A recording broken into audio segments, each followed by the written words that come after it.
In fact, had this model we are adopting today been applied in Embobut Forest, we would not be here to have this discussion.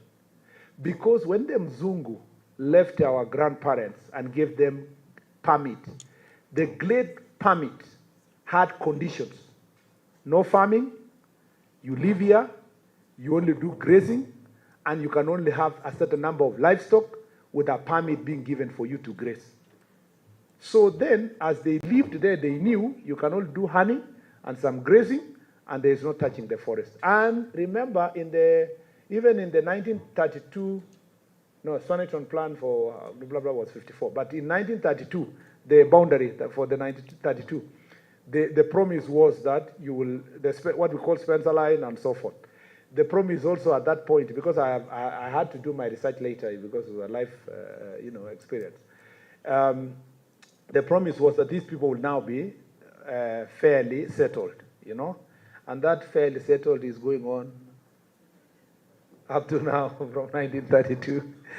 I can give you stories and stories of Embobut as somebody who has been brought up there. So that degradation is, as a result, largely, blame not the people, largely, it's about the model of enforcement that was applied by the state.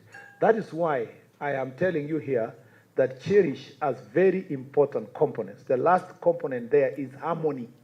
It must, the enforcement and the processes we are dealing with to foster unity and harmony among the people, and it must involve these same people to understand that this is their forest. It is not government forest. And government is coming to support you to protect your forest because your life and livelihoods is dependent on this forest. So therefore, the Chesongoch landslide disaster of the night of October 31st last year is still fresh in our minds. We lost lives, livelihoods, and critical infrastructure because the hill slopes left bare and unstable, were left bare and unstable due to human settlement and could no longer absorb the heavy downpour. A similar tragedy was witnessed in 2019 in West Pokot, in places like Sondany, Tamkal, in the same Elgeyo Marakwet in Liter, in West Pokot, Chesongoch.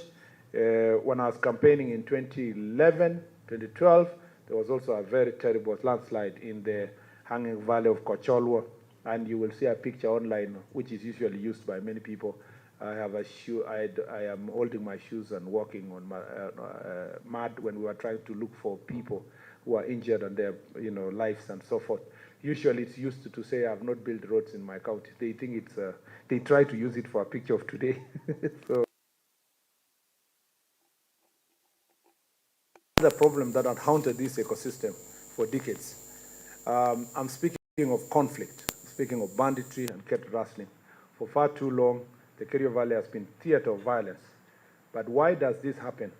It happens because when resources become scarce, when rivers dry up, when grazing lands dwindle, when there is no water for livestock, when there is no plan for livelihood, desperation turns into conflict. The cattle rustler is often just a young man who has lost hope because his environment has collapsed, or his government has not involved him in the protection of that environment, or that they are desperate for livelihood. Mother Earth is sending a message of distress through the increased landslide. We need to act to save Cherangany Hills ecosystem and the people who depend on it.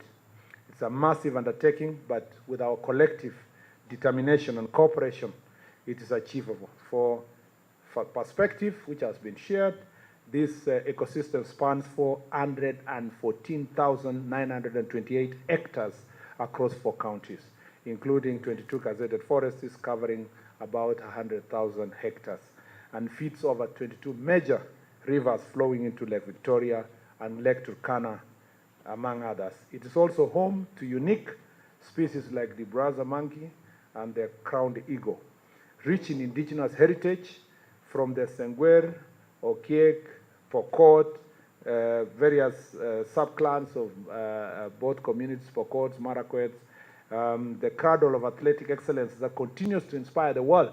Some of the top athletes grow up and still train in this ecosystem. This is not just a forest. It's a national life support system. Today, that system is under severe pressure. 15% of the ecosystem is already extremely degraded, over 62,000 hectares. 67% is moderately degraded, and 41,547 hectares of forest cover lost. 96,757 hectares of grassland is also degraded. What we are witnessing is not just an environmental degradation, it is the slow erosion of security, livelihoods, and stability. This is why we joined hands as friends and professionals from the 4 counties and initiated Cherish, a 10-year Kenya shillings 14.7 billion strategic intervention anchored in President Dr. William Samoei Ruto's 15 billion tree agenda. There are 4 objectives in this program. First is the restoration of the 62,038 hectares of highly degraded escarpments and riparian lands. We want to have a honesty conversation about the Spencer line and to save the to ensure that people follow the Spencer line. If you go home, you know, Mr. Spencer, who was an agriculture officer, is the one who worked along this government to guide people to ensure that they are following up that line and introduced various crop methods. I hope you know.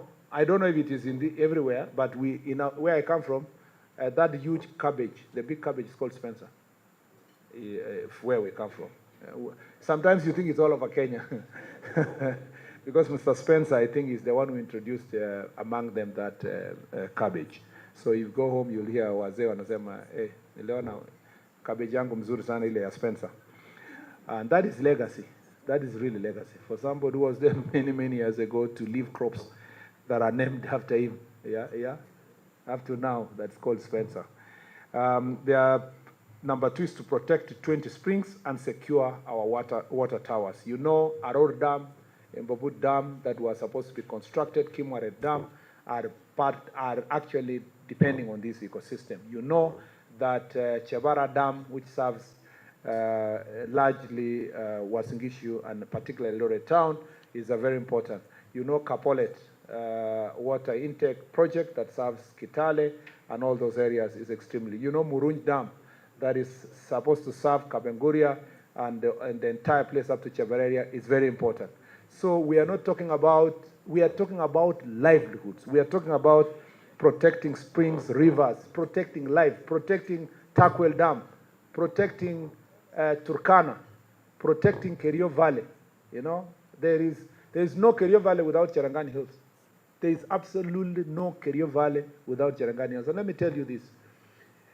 I know for sure, if Cherangany Hills is not restored, everybody from the valley will be coming up and the conflicts will continue. When there was cutting of trees so much, everybody was from the valley was coming to claim ancestral presence up there. And, you know, because they had guns and so forth, there was a lot of fights from Tuturung to Maron to every corner of that place. So, and it's part of it is still giving us security challenges even as of now. So it's important to protect this. 3, create 500,000 green jobs for youth in the beekeeping, agroforestry, and ecotourism. I am not ashamed to say my ward is one of the poorest wards in the country. That is a fact.